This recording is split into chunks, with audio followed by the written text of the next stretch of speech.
राम राम। जय माँ भारती, जय हिंदुस्तान। आप सभी का मेरे YouTube चैनल सत्य साक्षात्कार में हार्दिक अभिनंदन एवं स्वागत है। आप सबसे निवेदन कि आप मेरे इस चैनल को पसंद आने पर सब्सक्राइब, शेयर, फॉरवर्ड और लाइक करते रहेंगे। आज बड़े दुखद विषय को लेकर मैं आप सबके सामने ये विश्लेषण और आकलन लेकर आया हूं। बलौदाबाजार जिला का सोहेला तहसील के बुड़गहन का एक किसान तहसीलदार के भ्रष्टाचार, दुर्व्यवहार, अपमान, अत्याचार और तकलीफ, दर्द, ये सिर्फ एक तहसीलदार की बात नहीं है। हो सकता है आप सबके एरिया में भी राजस्व विभाग की यही कहानी होगी। विषय पे आज इस विषय पे आते हैं। हीरालाल साहू जी, जिनकी अपनी खुद की जमीन लगभग 57 डिसमिल, खसरा नंबर 1880, ग्राम बुड़गहन, अपने इस जमीन में कब्जा को लेकर वो तहसील ऑफिस में पिछले 2 साल से चक्कर काट रहे थे। 1.5 साल 2 साल आप ऐसा मान के चलिए आप। इसके अलावा इनकी एक बेटी है जो बाजू के ही गांव सकलोर गई, नाम आप मिस कर सकता हूं लेकिन जहां तक मेरे को मालूम है वो विडो हो गई। और इनके पति की जमीन को, मतलब हीरालाल साहू जी के मृतक दामाद के जमीन को जेठ ने बेच दिया। नामांतरण को रोकने के लिए बेटी के साथ वो यहां पे केस लगाए थे और एक आबादी जमीन में 2 लोगों का इनका कब्जा था, उसमें भी कब्जा को लेकर ये 3 केस में लड़ाई लड़ रहे थे। लेकिन जो कुणाल सरवैया करके जो तहसीलदार थे, उनका अभद्र व्यवहार और पूरा चर्चा है। मैं खुद सोहेला गया, मैं खुद बुड़गहन गांव गया, आसपास के लोगों के बीच में चर्चा है कि हमने इतना भ्रष्ट, इतना दुर्व्यवहार, इतना आपत्तिजनक शब्दों का इस्तेमाल करने वाला तहसीलदार आज तक इस सोहेला तहसील में नहीं देखा। और प्रताड़ित होकर जहर पीते हैं हीरालाल जी।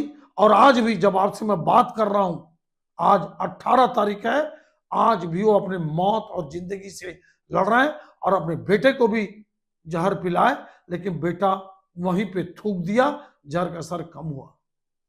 क्या है इसके पहले, इनके पहले जो तहसीलदार थे नीलमणि दुबे जी, आप पता करना, आपके रिश्तेदार नातेदार अगर सोहेला क्षेत्र में होंगे तो वहां के पत्रकार, वहां के वकीलों से पूछ लेना। आप ईमानदारी से काम किए और बिना कारण के, बिना कोई ठोस शिकायत के नीलमणि दुबे जी, जो जनता का ईमानदारी से काम कर रहे थे, उनको हटा दिया गया। अब आप समझ सकते हैं, चर्चा यह है, चर्चा है, सबूत नहीं मेरे पास, ना कोई रिकॉर्डेड बात है कि कुणाल सरवैया जी ने, ऐसा कहा जाता है कि 3 लाख रुपया दिए तब उनकी पोस्टिंग सोहेला में हुई। और इस बात को वो कई लोगों को बोले, ऐसा बताया जाता है कि मैं पैसा देके तहसीलदार बनाऊं, कैसे पैसा नहीं लूंगा। अब आप बताइए। और देखिए, ये टंकराम वर्मा जी मंत्री जी का क्षेत्र, उन्हीं का, वो यहीं के विधायक, वहीं के मंत्री, आज 8-9 दिन से किसान अस्पताल में जिंदगी और मौत की लड़ाई लड़ रहा है। लेकिन वारे विधायक टंकराम जी आज तक उस परिवार से मिलने नहीं गए, उस किसान से मिलने नहीं गए, हीरालाल साहू जी से। आपने कभी देखा ऐसा संविधानहीन नेता? क्या आपने कभी सुना कि इस तरह का संविधानहीन नेता? और बताया जाता है जिम्मेदारी है, तो टंकराम वर्मा अपन तरफ से कोई सहयोग नहीं करे अभी तक। आए भी नहीं है वहाँ, ऊपर असिस्टेंट है ना, गिरीश वर्मा मुझसे बात करते हो। मतलब टंकराम वर्मा आपके विधायक, आपके मंत्री, आप लोग देखे नहीं आए, आपके पिता लोग नहीं आए, अभी तक नहीं आए ना। वो गिरीश वर्मा जो कर दाहिना हाथ से ना। अरे तो ठीक है भैया, गिरीश वर्मा लोग विधायक थोड़ी बनाए तुमान, नहीं बना है तो बोलते मैं बात करें तो मतलब तो एकर मतलब का अगला चुनाव गिरीश वर्मा लड़ी का है कतका गलत बात है। अरे भाई ये बात बताओ, तुम जिला विधायक बनाओ, जिन मंत्री बनी से ओखर तो जिम्मेदारी बनना चाहिए। देखो हम भाटापारा से मिले बनाए हैं, वो अपन कार्यकर्ता अपन नागरिक से मिले के टाइम नहीं होला। अब बताओ बलौदा बाजार में भी गए, वहाँ जिला हॉस्पिटल में भर्ती रिश्ते था, आवत की सुने इनको संगठन के जो छत्तीसगढ़ के प्रमुख हैं उनका बड़ा प्रेम और आशीर्वाद इनके साथ जुड़ा हुआ है। और इनके किस्से कहानी ये पूर्व में देखो आप, ये थे शायद गुरुजी, लेकिन गुरुजी कभी नहीं काम किए, पढ़ाने का काम नहीं किए। ये करुणा शुक्ला का पीए रहे, वो चुनाव हार गई। दयालदास बघेल के पीए रहे, वो चुनाव हार गए। केदार कश्यप जी के पीए रहे, वो चुनाव हार गए। दुनिया भर के पीए रहे, पढ़ाई से इनका कोई मतलब नहीं रहा। और बार बार किसी मंत्री का पीए क्यों बनता है ये बताने की जरूरत नहीं है, इसके पीछे की लॉजिक को भी आप समझिए। और भारतीय जनता पार्टी में कोई काम भी अच्छा दिन नहीं किए, लेकिन टिकट पा गए तो पा गए, मंत्री बन गए तो बन गए। लेकिन आप इनके किस्से आप सुनिए, आप लगातार कि क्या हो रहा है। इन पे मैं 2-3 वीडियो बना चुका हूं। अमलेडी का 150-200 करोड़ का जमीन का घोटाला आप सबके सामने है। पटवारी से आरआई बनने के एग्जाम में भ्रष्टाचार आपके सामने है।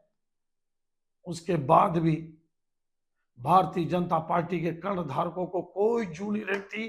कोई मरे, कोई जिए, कोई अत्याचार के किसके ऊपर कितना हो जाए, लेकिन कुछ ऐसे भारतीय जनता पार्टी में हैं आज प्रदेश में जो सत्ता के मकड़ जाल में इतने फंसे और फंसा रहे हैं लोगों को। इसके एक से किस्से आप सुनिएगा। और इस किसान जो अपने ही हक की लड़ाई के लिए इस तहसीलदार के दर दर जाकर भीख मांगता था न्याय का, और तहसीलदार कुणाल सरवैया दुत्कार कर, गाली गलौज कर, जैसा उसके परिवार के लोग बनाए। इसमें शायद मैं कोशिश करूंगा कि परिवार का वीडियो आपको दिखा सकूं, पेपर की कटिंग आपको दिखा सकूं। और पूरा क्षेत्र इस तहसीलदार कुणाल सरवैया से नाराज था, लेकिन चूंकि मंत्री के परम प्रिय रहे तो इनको, और ये बोलते भी थे कि जाओ मंत्री के पास, क्या कर लोगे, मंत्री तो मेरा है। ऐसा ये जो बेचारे न्याय मांगने आते थे और खुद हीरालाल साहू और उसके परिवार को बोले तो काबर ऐसे खाली काबर ऐसे कर दीजिए। गाँव वाला उतना की जानकारी नहीं, लेकिन बहुत तकलीफ हो गई भैया। तो तहसीलदार बहुत तकलीफ दे रही। हाँ बहुत ज्यादा होगा। गाली गलौज करेगा। हाँ गाली गलौज भी करत रही सो, उल्टा सीधा भी बोल। महिला साथ में जात रही ना, तोला भी उल्टा सीधा बोलत रही सब महिला। हाँ तो सास ला नहीं, मोटे सास ला 1.5 सास। बहुत गाली गलौज करे वो ना।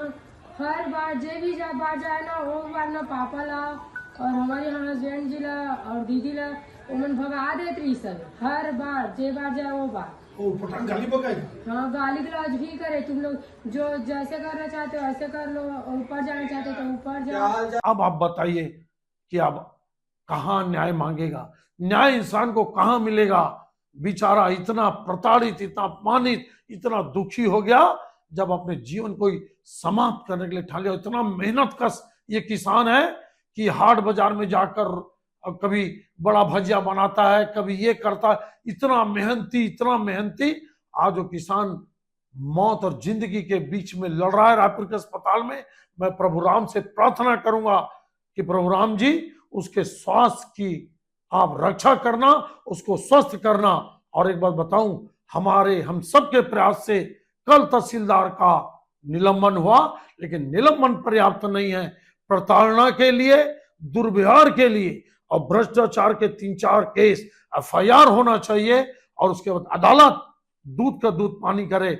हम इस विशेषण आकलन और इस वीडियो के माध्यम से विष्णुदेव साय जी से मांग करते हैं, क्योंकि टंकराम वर्मा जी से न्याय की हम सबको कोई उम्मीद नहीं है, लेकिन मुख्यमंत्री जी से हमारी मांग है कि इस कुणाल सरवैया तहसीलदार के खिलाफ एफआईआर होना चाहिए और जांच होनी चाहिए कि इनकी नियुक्ति क्या सच में 3 लाख रुपया पैसा देकर हुई, क्या राजस्व विभाग में भ्रष्टाचार चरम सीमा पर है, इसकी भी जांच होनी चाहिए। और जो नेता सरकार को बदनाम करे उनको मंत्री पद से हटाना चाहिए, चाहे वो कोई भी हो।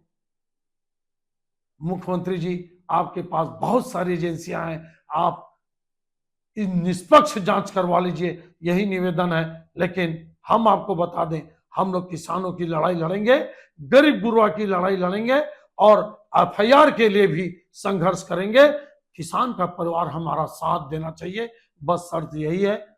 मैं फिर से बोलूंगा कि राजस्व विभाग के भ्रष्टाचार, बेईमानी और लूट की कहानी को मुख्यमंत्री महोदय को रोकना चाहिए। और जितने छत्तीसगढ़ में तहसील में केस चल रहे हैं, एसडीएम ऑफिस में केस चल रहे हैं, उनका निष्पक्ष ढंग से जांच होनी चाहिए और गरीब किसानों को न्याय देना चाहिए। यह आकलन विश्लेषण आपको कैसा लगा? आइए हम सब भ्रष्टाचार की इस लड़ाई में एक हो जाएं। जय हिंद, जय छत्तीसगढ़ महतारी, जय भारत मां।